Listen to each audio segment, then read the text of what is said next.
cette rencontre, cette soirée. Est-ce que vous avez l'impression que vous avez encore quelque chose à apprendre?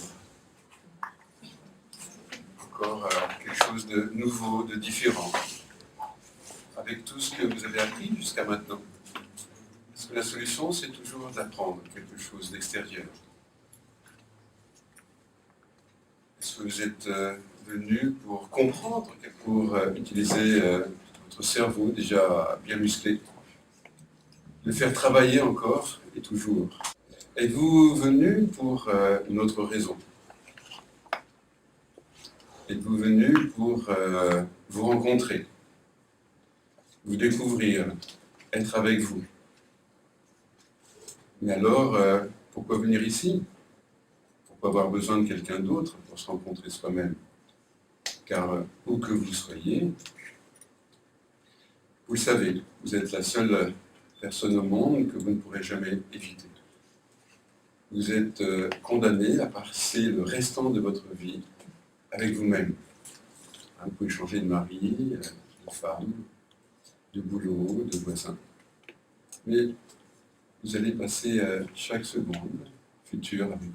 Donc, vous ne pouvez pas faire autrement que vous rencontrer. Et si vous étiez venus, ou si nous étions ensemble pour une autre raison, pour faire quelque chose de différent, autre qu'apprendre, que comprendre, que se rencontrer. Si vous étiez venus, finalement, si nous étions là, sans aucun but, simplement la présence à soi-même, avec le titre de notre conférence, Maladie, rendez-vous manqué avec soi. Et s'il n'y avait simplement rien à dire, rien à faire de particulier, si j'osais le silence, afin que chacun puisse se rencontrer véritablement, ne plus être happé par l'extérieur, ne plus être distrait, ne pas chercher à attraper quelque chose, à comprendre, mais simplement à être. Nous sommes dans une société du penser, dans une société de l'avoir. Et si nous inventions une société de l'être, rien à prendre, rien à découvrir, rien à faire, rien de particulier. Alors, si j'osais me taire pendant 1h30, afin que chacune et chacun puisse simplement découvrir la merveille qui est l'instant présent. Et quelle forme va prendre la vie, finalement? Car la vie change à chaque instant d'apparence et d'aspect. Je ne parle pas de nos pensées, de nos émotions. Ça, c'est une production. Une production de notre ego, de notre mental, de notre histoire. La vie est au-delà de ces objets. Et si nous étions là juste pour accueillir un silence particulier, un silence où rien ne manque, un silence riche, entier, complet, un silence où il n'y a rien de trop non plus, rien à rejeter, rien à rechasser, rien à retirer. Et un silence vivant. Vivant d'une vie qui est déjà en toi, qui va continuer à t'accompagner. Un silence, je l'ai dit, émouvant, vivant. Un silence riche de chacune et de chacun. Un silence présent, de ta présence à toi. Un silence qui peut durer un éclair, puis un éclair, puis un éclair de vie. Mais un instant que je ne cherche pas à figer, que je ne regrette même pas, car un autre instant est là.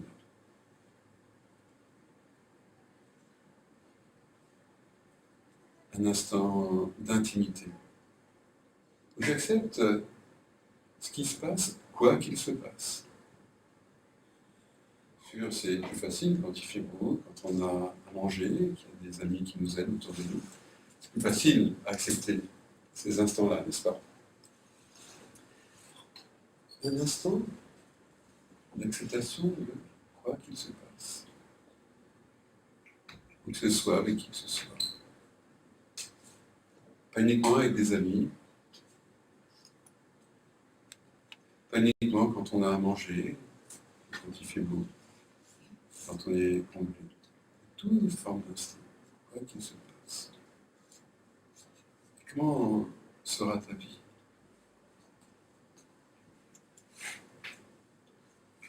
Lorsque tu vas être en train d'accepter chaque instant, quoi qu'il se passe. Quoi qu'il se passe autour de toi. Ça, c'est important. Car les choses se passent d'abord autour de toi.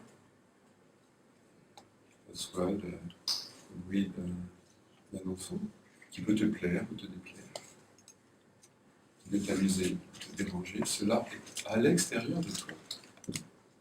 Quelqu'un qui tousse, qui éternue, qui s'agite, qui crie. Cela se passe d'abord et toujours à l'extérieur de toi.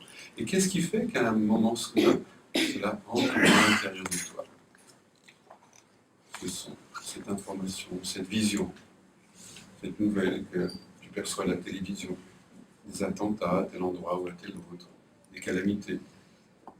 Avant d'allumer la télévision, tout allait bien. Qu'est-ce qu'il y a de différent? Qu'est-ce qu'il y a de changé? Qu'est-ce qu'il y a de nouveau? Cela est rentré à l'intérieur de toi et parfois nous rejetons, nous refusons cela. Nous refusons une information, nous refusons un cri, une insulte, une vision d'horreur, une mauvaise nouvelle. Parfois, nous refusons ce qui se passe. Je ne veux pas que cela se passe.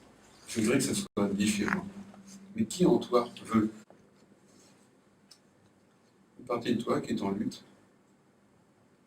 Une partie de toi qui se veut Dieu, se veut le maître de ta vie. Et maintenant, comment va être ta vie lorsque tu vas accepter la vie, quelle que en soit la forme?